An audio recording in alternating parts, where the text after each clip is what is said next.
But man, that was shocking. 60 years young, heart attack. I know he didn't live the cleanest of lifestyles, but shit, man. I'm pretty sure my man snorted his nose clean off. So, 60's pretty solid for my He was man. on borrowed time by that point. Yeah, he's really just winning at 60. So I think kudos to him. Made it a long time on that cocaine heart. And I mean, he's a legend, bro. I mean, besides the hand of God, he was phenomenal. You know what I mean? You can't take it away from him. So, just because the man is who he is.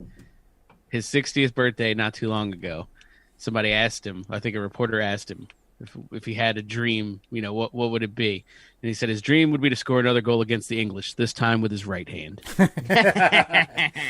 Well done. And that I was going to say the most celebrated cheater in the world. And I don't even hate him because he waited till he was retired and then he totally admitted to it. And that's a baller move right there, is to say, oh yeah, no, I punched that shit in. Fuck you guys. And if you see the picture, and I don't see how it took so long for that picture to be developed. Somebody had that in their camera, and this is how insane soccer fans are. Just so he wasn't found out, I feel like that picture wasn't published until the 90s. Right. The one where it is. I mean, I can't even keep my fist on the screen above my head as high up as he had it. I mean, because he was a short, tiny little dude. Wow. And if you see that shot, I mean, I don't know where the ref was standing. I don't know how that went down, but no way in hell he got his forehead on that ball. Non-believers always want to say, I think he was just balancing himself. Everyone does that when they go for a header. Yeah, it's a hand up. It's like a Mario Brothers, Luigi does it. The image now in 2020, when you look at it, you're just like, wow. Yeah. But it was 86, man. It happened so fast. They were like, fuck it. Let's keep on moving. Now, I don't know if it's the same game, but it's definitely the same World Cup where he has what is regarded as the greatest World Cup goal. The one where he beats five. I think it's Scotland. I think England, he did that, but Scotland, he beat four guys, started dribbling the ball in Argentina's half and popped it in. It's incredible. It still is. 1986. They win in 86. They go to the final in 90. They lose to a very good, very well coached West Germany team up and lost 1-0 while a man down. They got a red card in the 11th minute or something. 94, he makes the team. I think he's all right, my math's going to be bad. I think he's in his mid to late 30s at that point. If he's 60 let's now. do 94. He's 60 now. Yeah. So what's that? 26 years ago? So 34. There you go. But it wasn't a very in shape, well-to-do 34. By this point, he started partying a lot. But he had scored a goal in it was the first or second game, a game they won in the group stage, and then got ousted from the tournament because he tested positive for coke. Yeah. No, that was Maradona at past his prime.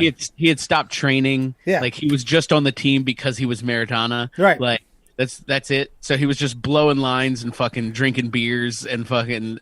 I read a very interesting article because you, Wes, have that Paul Gascoigne top that you ordered. That I read. I don't know if it's true or not, but I read a Gascoigne quote saying that I guess they were to play Seville when he was at Lazio, I think, and he ended up talking to Maradona on his way to Seville and stopped at Disneyland in Paris to get hammered for a 3-day bender because Paul Gascoigne. And so when they were in the tunnel about to walk out, he looked at Maradona, was like, brother, I'm smashed. And Diego said, so am I.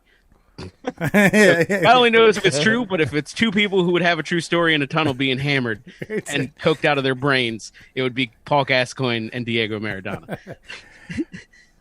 And by the way, I feel like every professional athlete should be I don't know, laying down a solid gold bar at his gravestone when this is over because of him, they're all getting paid an astronomical amount of money to play sports. At the time, I think he made his contract was $5 million to play for Barcelona, which is a world record at the time. Mm-hmm. And then athletes freaking paychecks just went up exponentially since then. So, but the other thing that people forget is that soccer stars outside of the United States of America are the ballers of the world.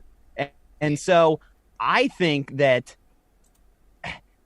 the thing with Maradona is as bad as his partying was, everybody kept it a secret to protect him.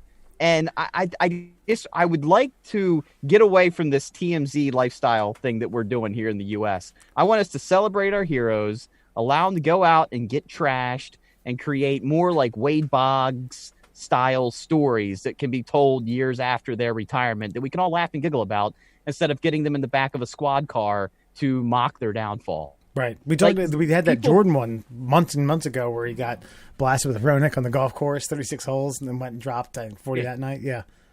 No, you take a World Cup home to a South American country, and you could literally just murder children in the street. No one cares. Like, literally, Argentina has protected two things in their entire lifetime as much as each other, and it's Nazi defectors and Diego Maradona. That's it. Like, just we'll stash you away in the jungles. You beautiful monument to something. We got you. Like, right. Yeah. Domination. They just appreciate dominance. Yes, there you go. Well, rest in peace, young old man, whatever. I'm sorry.